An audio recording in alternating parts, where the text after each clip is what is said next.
Archives of Prasar Bharati presents the timeless treasure of golden era.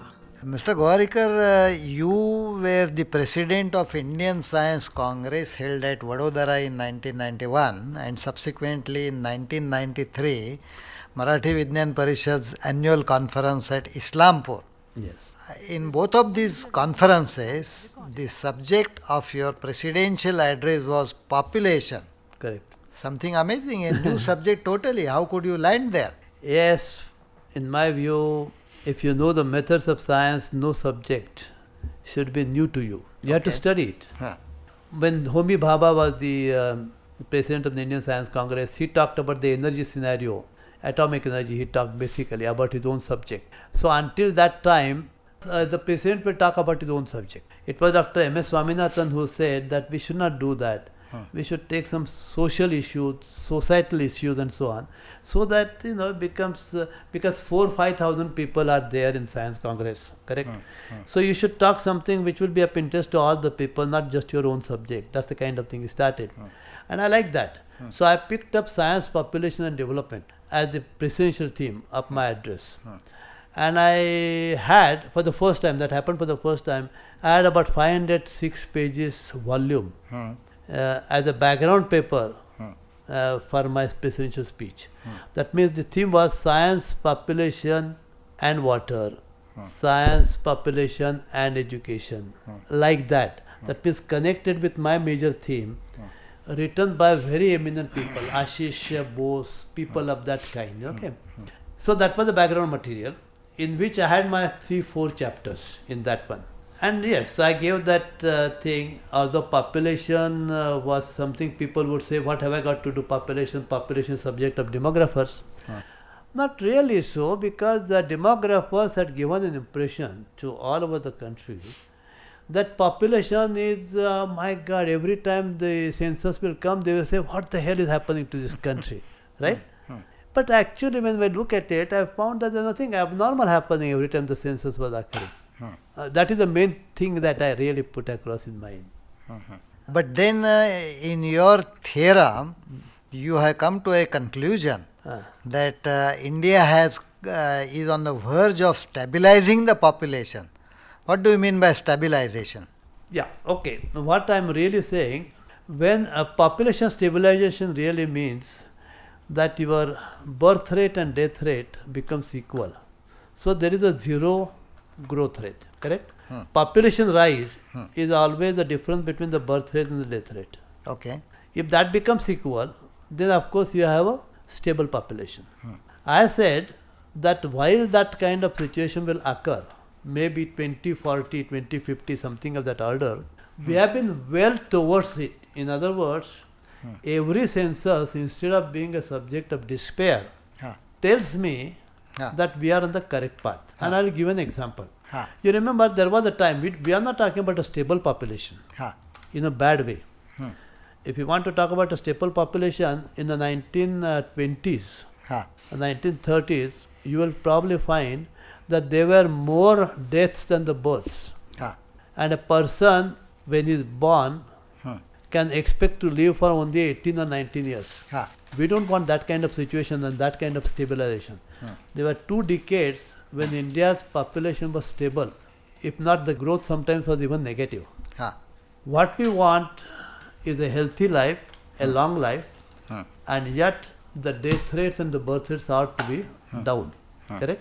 I have to define a mechanism, if you like. In 1941 to 1971, 30 years, you will find that because of the invention of antibiotics, okay, basically your death rate has become half. It was something like 46, 47, something, it has become half within 30 years. This is how the demographic transition starts. It always starts with the reduction in the death rate. During these 30 years, the birth rate only declined by 3-4 units. Okay. Very small number. 71 to 81, you find that the death rate, decline in the death rate was equal to the decline in the birth rate. Just 10 years time. That means birth rate decline has started to take a preponderance over the other one. Okay. And 81 to 91, you find that the reduction in the birth rate was higher than the reduction in the death rate. So if you really look at the census result of 1991, you will find that India's death rate now has become something like 8 or 9 or so per thousand population, which is similar to what you have in some of the European countries like Spain or Italy. Okay. They have the same kind. Now hereafter there is no much scope. Maybe 9 becomes 8 or 7 or 6, something like that. But the reduction in the birth rate is continuing every 10 years faster than what it was in the previous decade. Yeah. Right? Now probably in another 7-8 years time, you will have what they call the replacement level. A replacement level is arbitrarily defined as 21 births per thousand population. And thereafter it may take another 30 or 40 years, before which India's birth rate and death rate will become Equalize. similar. And I think this is happening almost like a classical textbook pattern. I say. This is what I put across.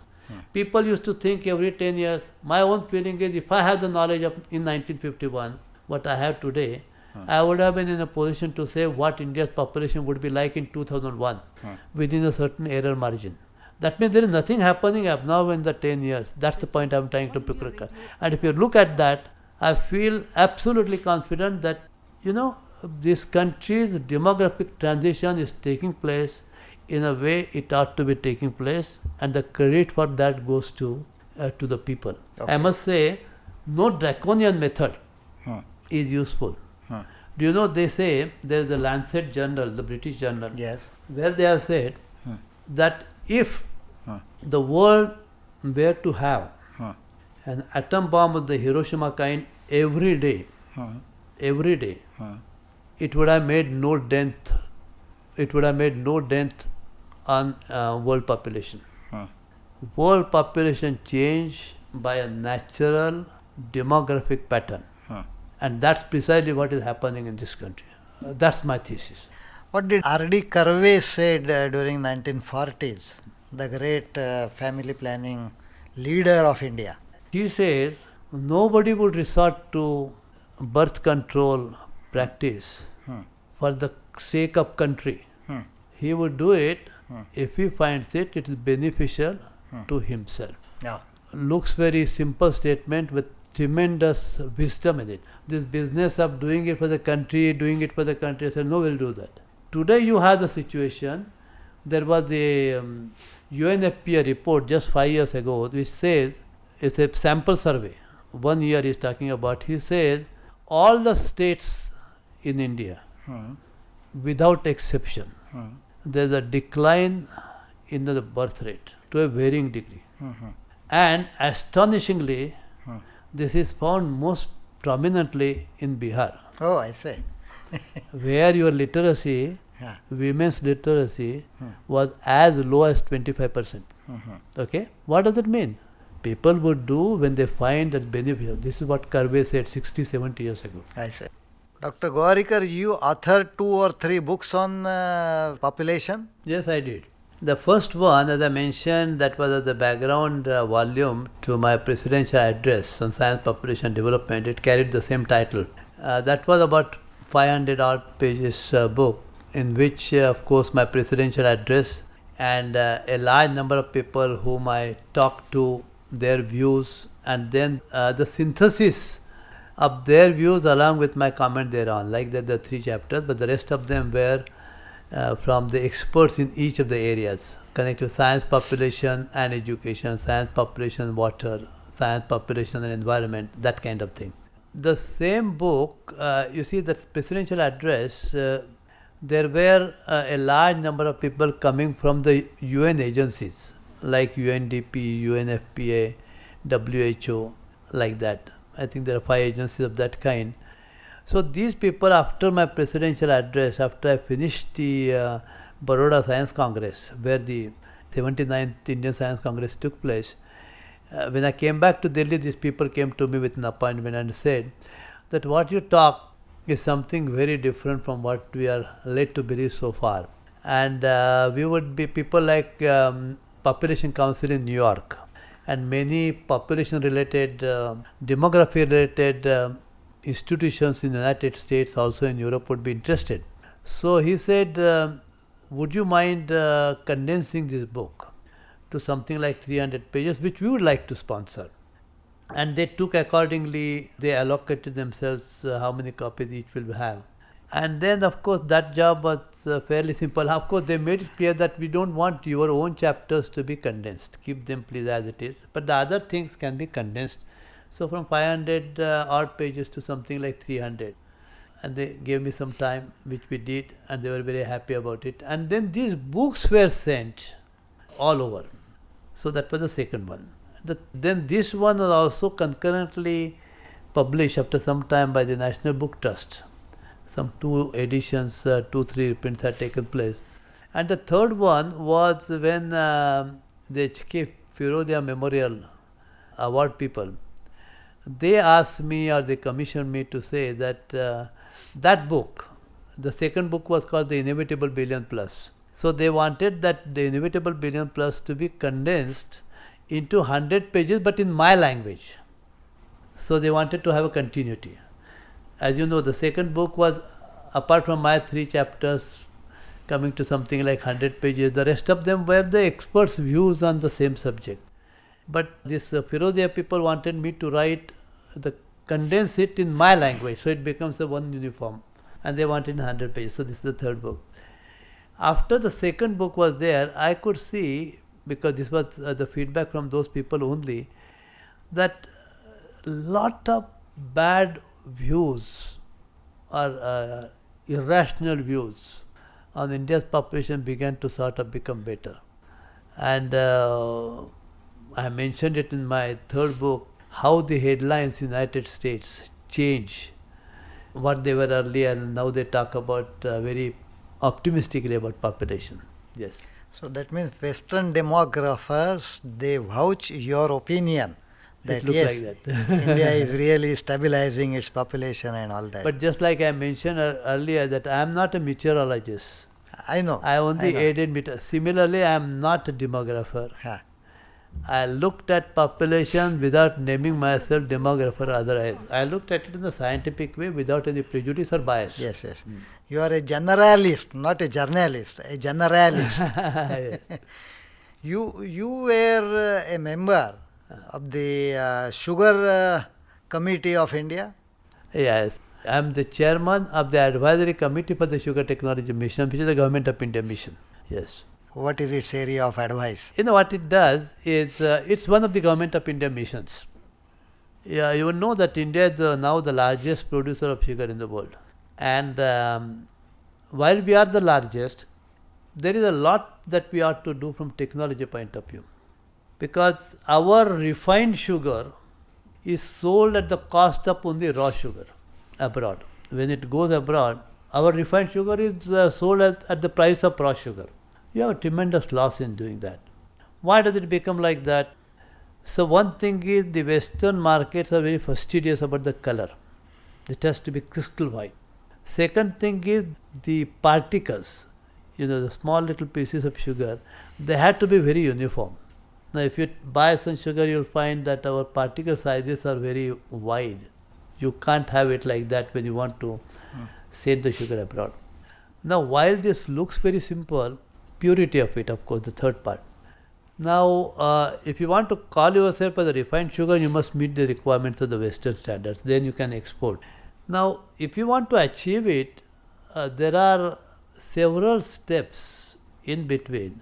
So it looks very simple to talk about meeting this kind of requirement.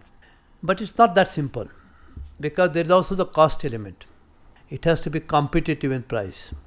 Now, if you want to achieve all these requirements, to make the sugar competitive in terms of its cost, etc., when it comes to the export of it, and also internal consumption, then you have to do a lot about different steps in the technology of making sugar.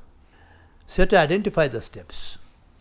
Sugar, right from the point of view of crushing the cane, getting the juice, filtering it, going through the various process of its filtering, then entering the boiler, then right up to the other end where the sugar actually comes down.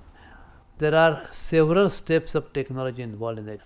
and you have to identify which steps are important, which would in effect bring it to bear on your cost finally. Now we find that Indian sugar factories which are sold on a turnkey basis, there are many people in India, you have to only name how much capacity you want, 2000, 2500, 5000, and they have the ready-made this thing, they will come and set it up. Now this has been going on for the last 40-50 years, let's suppose. We also found that these are highly energy guzzlers. Now the cost of energy is quite formidable.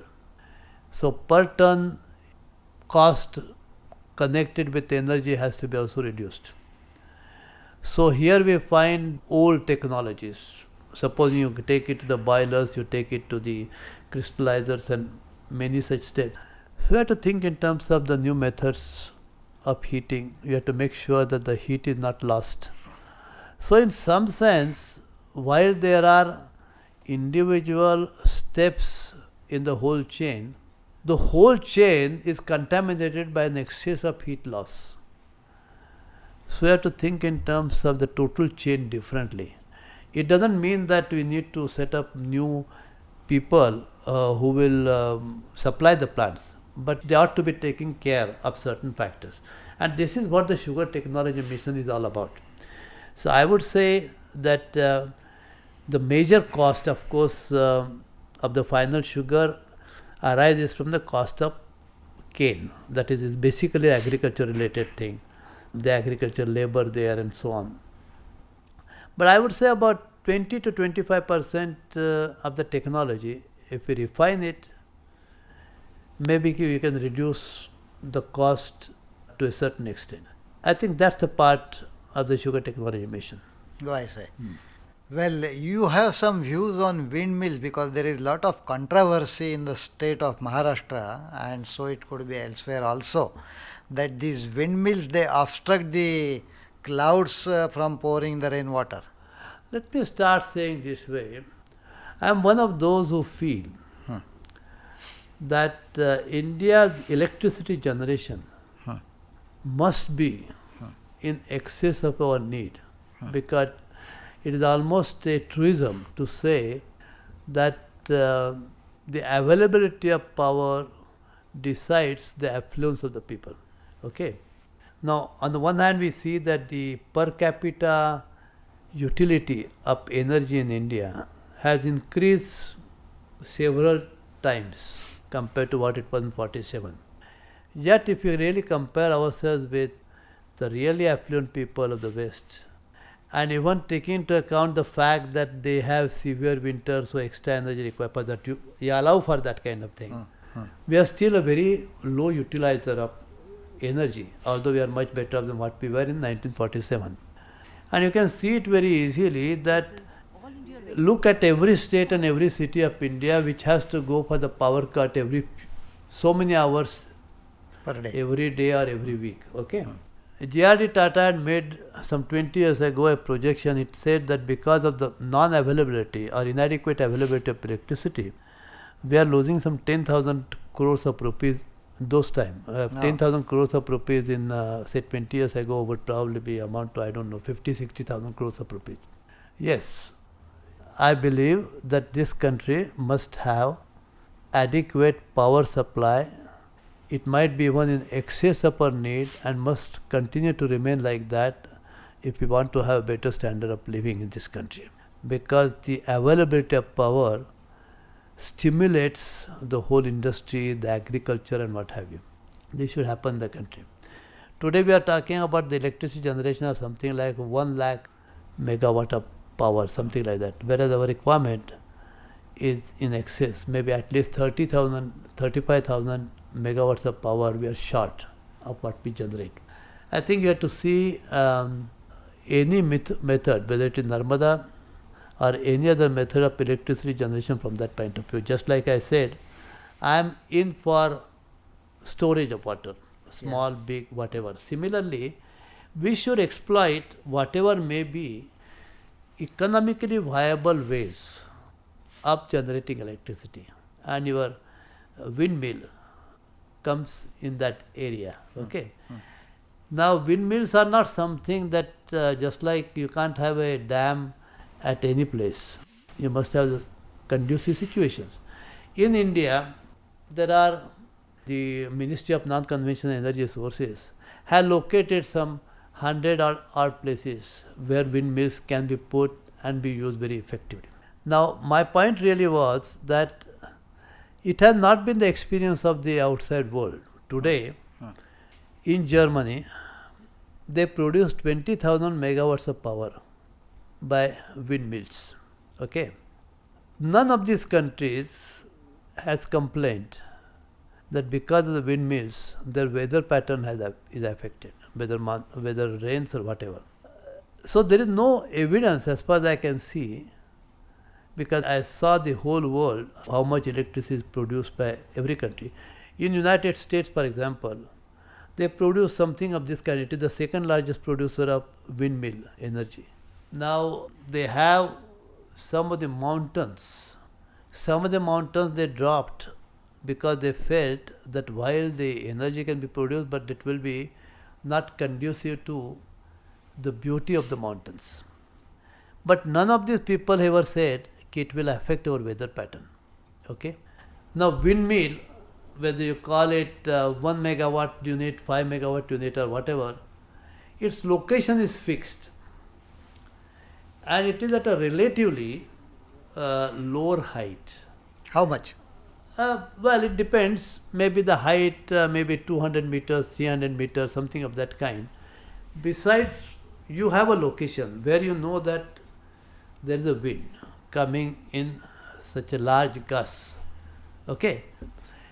And in that passage you have the windmills. My point simply was, since the windmill itself is a fairly recent phenomenon in this country, I was going by what the Western experience is. The Western countries don't seem to feel that it has affected their rainfall pattern. That was the real point I was trying to make. If I had to dwell into the mechanisms of rain making, etc., I think it will become too complicated for me to sort of say, because the rain making mechanism is something very, very complicated, and it all depends on what happens at very higher altitudes and the very narrow control they have in terms of the moisture content that it will have, the height of the clouds and what have you. But this all again happens at a very different height. Whether something here will affect that is a very different kind of Can you define the altitude? As you said, windmills at 200 meter height. Say clouds. I am just saying 200-300, something of that order. But clouds at what altitude? No, clouds are a few kilometers up. But what I am trying to get at, that this is an area where a lot of experience of the Western countries is there. Today, almost all over the world, including China, which are the late starters actually in this, they have a national program for windmills. Well, one can speculate the effect or may go right or wrong. But I don't think this is the time really to go into that. One has to go by the experience. Now, if somebody can say, okay, the rain making mechanism in upper latitude countries is different from ours, etc. Well, this is one argument, but what about something like Siam? What about something like China? There are many countries of Asia also where the rain-making process is similar to what is in India. Even those countries don't seem to have complained that they have affected this thing. Okay. This is the point I am trying to make. So, in other words, since this is not my direct subject and I was not really asked, I was looking at it as the world scenario. And I was saying there is no evidence that I can see where somebody has stated, because country like United States will be very fastidious about it if they are not only the rain making but weather pattern is changed. But none of them seem to have complained. This is the point I was. Okay. Well, you had said once that whatever autonomy is given to Atomic Energy Commission or Indian Space Research Organization ISRO, with the same type of autonomy, there have to be departments of science and technology in each and every state. Why it's required? Is there any need of having such departments of science and technology in every state? Yes. For the same reason why I said National Science Day is required. Okay. I think there is a need for awareness for the SNT, science and technology in the country. Yes, I do feel, when I was the secretary DST, one of the things I did was encouraging every state to have an SNT council to be chaired by the chief minister. At that time, most states had done that. The reason is simply this, that you need to have a confluence of the scientific minded people, scientists and what have you, who would keep on thinking about the present and the long term needs of the state. Okay. In a normal wheel of administration, the normal pressures of administration, some of these things which are futuristic in nature, which are present in nature, can get lost because you are too much burdened with day-to-day administration, and which is what the main administrative setup really is engaged in. There is a planning commission, planning board for every state. But then the planning board can think in terms of what the requirement, the projections of requirement in each of the atoms, etc. You need to really have people, scientists and the technologists who would keep on worrying about how these planning boards' projections can be brought into practice. Yes, so I am a strong advocate of Science and Technology Council, give whatever name you want to have, with full autonomy to be available in every state, which should pick up their best brains and which should keep on thinking as their formal job as to what the state should be doing. Of course, if you give only a consultative and the advisory kind of status for this, not much will happen. So I feel that such kind of entity ought to be integrated in the total structure of the government so that they would not be bypassed. They would become a part of the totality, and their wisdom, their conclusions, their policies, their recommendations should get into the loop by which they will get implemented. That's what I meant. Oh, that's fine. Dr. Gowarikar, I am always fascinated, for one thing, on any issue. I am interested to know what is your opinion, because you always have some different point of view. And sometimes back you traveled by road from Kolhapur to Pune, and then it took you 6 hours. Yes. Earlier it used to take 4 hours, as you said. Yes. The reaction from a person like me would have been, what a bad thing, that so much traffic and it took 6 hours for me to travel from Kolhapur to Pune and all that. But then you remarked that time that I was amazed to see the wealth of my country, that so many trucks are there on the road. Quite. Second opinion that you express, say around that time, that Anna Hazare, the great social reformist, happened to be a driver in Indian military. And some 10 years back he delivered one lecture in Delhi. And in a question and answer session, one military officer got up and asked a question to Anna Hazare by addressing Sir. Yes. And then you felt at that time that a driver of the military is being asked by the military officer by addressing Sir can happen only in democracy, and that too in Indian democracy. Quite. No, how do you get such brilliant ideas of different expressions? How in a democracy this is possible. A chief minister can be a sub-inspector, correct? Yes. And then he has his boss. But when that sub-inspector becomes the chief minister, the director general of police will come and say, Sir, to him. Now, speaking about Anna Hazare, a great dedicated man, a lorry driver in the army. Yes, he had a boss. Anybody who is above what Subedar, Major or whatever, he is his boss. But when that man comes out, becomes a social worker, doesn't have anything for himself, he thinks about only people around him. And then he is invited to a place like India International Center. and is talking about his views. By that time, he is no longer a lorry driver of a military. Actually, the person sitting in front of him, I was present for that, he happened to be a general, lieutenant general. Oh. Okay?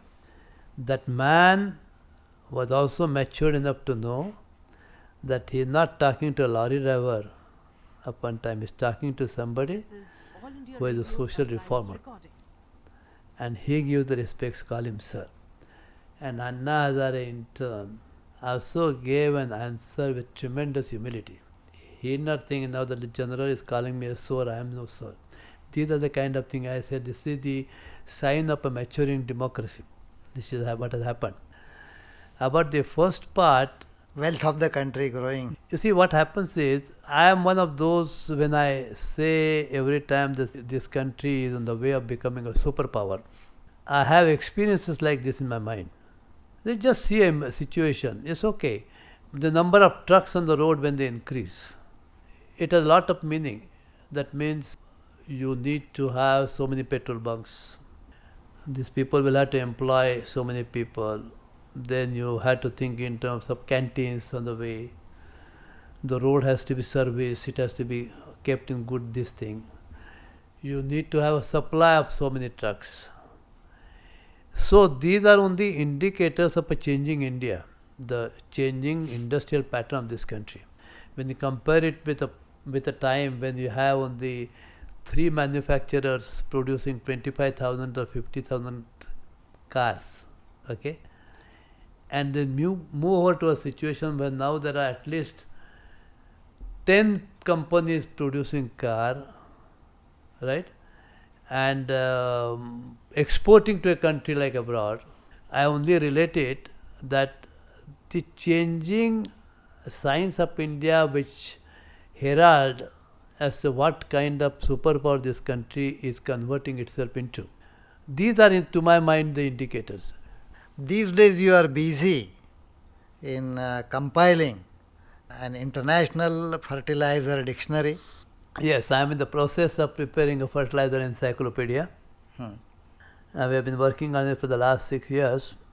Maybe in the next 6 months or so, we should be in a position to publish it. Dr. M.S. Swaminathan has written the foreword for that. He has been associated closely with our work. And according to Dr. Swaminathan, he hasn't seen anything similar to that. So he considers that the Fertilizer Encyclopedia, which is about 1,000 pages with hundreds of pictures, photographs, chemical equations and tables and what have you. So he has not seen anything like it. So I believe that according to him, this is the first time such an encyclopedia is coming. I feel that would be good, like Johnson's dictionary, the first dictionary. People would say, what was the purpose of that at that time? Today we can't live without dictionary. And if this is indeed the first time that is happening in the world, as Swaminathan says it does, I feel that it will help the consultants, the professors, the academic community, the fertilizer manufacturers to sell their products, make fertilizers maybe even more popular than what they are. Because after all, chemical fertilizers utility in this country per head is still very small. Now if India has to become a very large exporter of food, etc., these things are important. But tell me, this fertilizer encyclopedia, will it be used by our farmers? I know, I suppose the farmers, the educated farmers, people who had done BHE, Bachelor of Agriculture and that kind of thing, there are many of these people. Yes, it could be useful to them, but I think basically this Fertilizer Encyclopedia is meant for those who would act as consultants, who would help the farmers. Because farmers themselves may not be able to read English and what have you. Some would, but mostly it is the people who are the people responsible for giving advice to improve the food production. It's meant for them. Oh, I say. I understand that recently you got an honor to chair Satish Dhawan chair. Yes. What is implemented by that? Yes, this is the ISRO distinguished professorship I got from 1st of January. I think it's very nice of them. It's called Professor Satish, Dhawan Distinguished Professorship. I feel greatly elated because of that, because Professor Satish Dhawan is a man I respect tremendously, and also the first chairman of the Independent Department of Space. He has had a great influence on my own way of thinking and working. And the chair is in his name. It's very distinguished. They put it at very high level. It's supposed to be equivalent to the Secretary to the Government of India. It carries the same salary and the facilities and what have you. And I feel great about it for the simple reason that it is now nearly 18 years since I left ISRO. But it's a nice feeling. The chairman ISRO talks to me and says, we'd like to offer this to you, please don't decline it. Nice feeling. I think I'm very happy about it. Could you please tell us about your wife and children?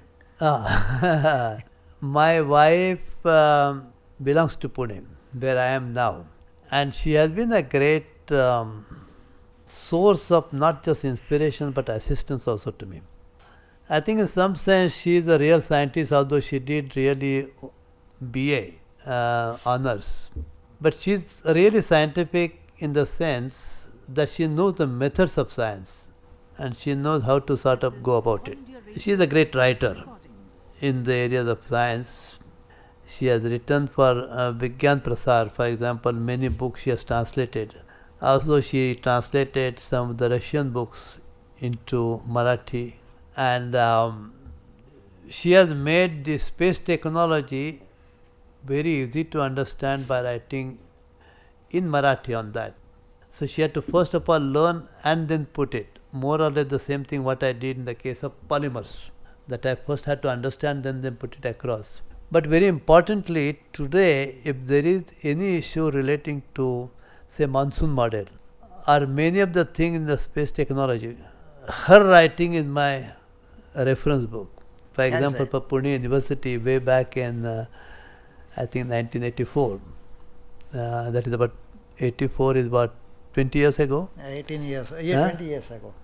So she wrote a book for the Pune University on rockets. Anytime somebody asks me a question or anytime I had to make a reference, that is my reference book. I see. I wrote for children a story of ISRO in Marathi. But right at the beginning I said my reference book is her book.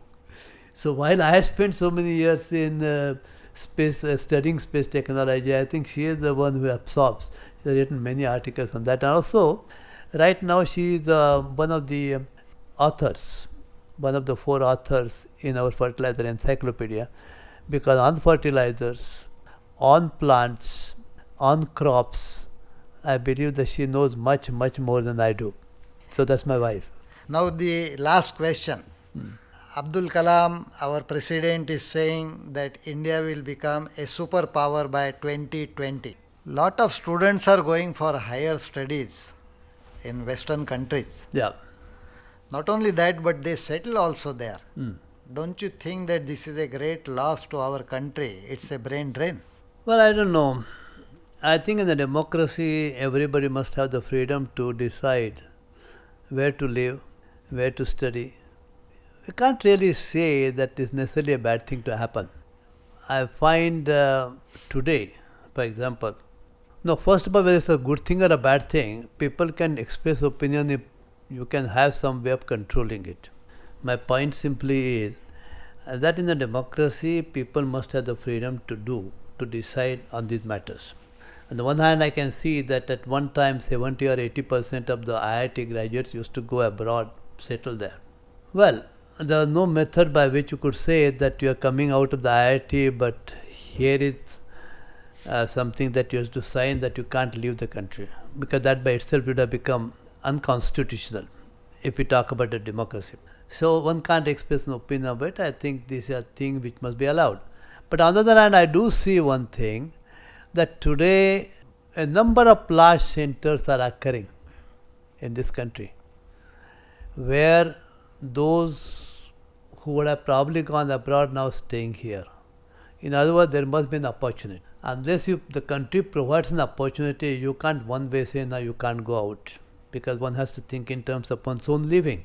Now you find in places like Bangalore or Pune or Delhi or Mumbai, Chennai, large number of places started by IBM or Microsoft or whatever, where several hundreds of people are employed on very high salary. Probably they get maybe a couple of lakhs per month. If they were in the United States, they would have probably got 10 lakhs. So from their company point of view, also it's a good thing that they are having a good life here. People are staying here, they become a part of the society. My point simply is that these subjects do get discussed even in England when people used to go to United States. Remember, I mean, what was the difference between the living conditions in England compared to in the United States? But again, the same view. If you find at an individual level that something you want to choose different from what you are doing, I think people must have the freedom. People used to go and migrate to Australia, one time their colony.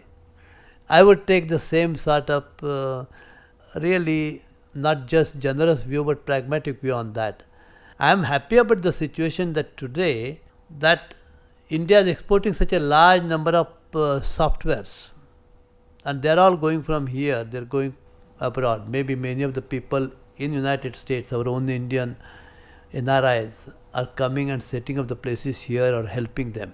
So as of now, I don't feel very uncomfortable about the fact, because I think now there is in some sense a reverse brain drain. There is one more point, that lot many people have migrated to America, settled at California, and are doing wonderful things in the field of IT. To the extent that Americans are saying that you are capturing our jobs and no more jobs to Indians. That's right. But then the companies at America still want to carry out their business. So they are sending their business to Hyderabad or Chennai or Bangalore. Correct. And so even our people, those who cannot go to America now for the job, can go to Hyderabad or Bangalore and do the same job. Correct. That's a pressure tactics that is being played by our people again. Right, that's very true. In fact, in some sense, an indication of the growing opportunities in this country. Now, when all the software related work, a lot of things is coming to India, Yes. and this will grow in time to come. That means we have more opportunity. That our President Abdul Kalam is saying that India will become a superpower in the world by year 2020. You also share such an opinion even before Abdul Kalam said. Maybe in 1986 you wrote article in Marathi magazine Satyakatha. Or in 1994 you delivered a presidential speech at Delhi Jagatik Marathi Parishad. Since then you are holding it. What are the precise reasons by which India can become a superpower? So you are absolutely right. I think I totally agree with Dr. Abdul Kalam when he says India will become a superpower. You look at the situation today. We are the largest producer of milk in the world. We are the largest producer of sugar in the world. Some of these things, something like sugar, is supposed to be at one time considered as an index of luxury. Okay? And then you talked about the software. Software is not what people just think. I just give an example. Suppose you want to make a car and what your inventory should be. When you talk about thousands of such parts, you have a correct and very narrow plus or minus is there, which is now enabled to happen with the use of software, and has drastically reduced the cost of the inventory, because this is going to speak again on the cost of the product. And there are thousands of such things. You have a requirement, you write a software for that to take just care of. The ability of the country to do it through the products of this education system, no matter how faulty it is also an index as to what this country is going to sort of become. You see, these are not very simple, these dramatic facts that we are one of the 6 countries in the world to be able to launch a satellite with our own rocket. It's not just dramatism one talks about. Here, to my mind, when you are able to do that, you almost master the entire gamut of science and technology. Maybe by a few people. But when few people can do it, a large number of people also can do it, because this depends on the requirement of a program. That's in some sense an index of the gene of this country. Look at the opportunity. That's what I'm saying. One of the United States report, a secret report, they talked about the fear that India will become the second largest exporter of food. Consider a situation where every failure in the monsoon, we had to look at the American boats bringing the grains and the condition that used to come along with that. Today, this country is in a position to export food, export the vegetables, export the fruits, and what have you. So you look at any arena. I'm not talking about the just milk and sugar and grain and what have you. Look at the confidence of this country. When an Indian team goes to Pakistan and wins their hands down, it's the reflection of the new spirit of India. Please remember that this country is of young people now. As going to remain for the next 40 years is going to be young. Today, there are only 5% of the people in this country who are beyond the age of 55. You will find that there are about 54% of the people who are below the age of 25. So, this country is a country of young people. It is going to remain young in every sense of the word for the next 30, 40 years. And with new enthusiasm, with new talents, with new confidence and the new display of the brain that you see in the whole gamut of the economic length and breadth of this country. And that's why I think it's not the GDP alone. GDP depends on, of course, the number of people, on which we are also great. So I have no doubt in my mind that in the next 10-15 years, this country will be at least the third largest rich in the world. Thank you.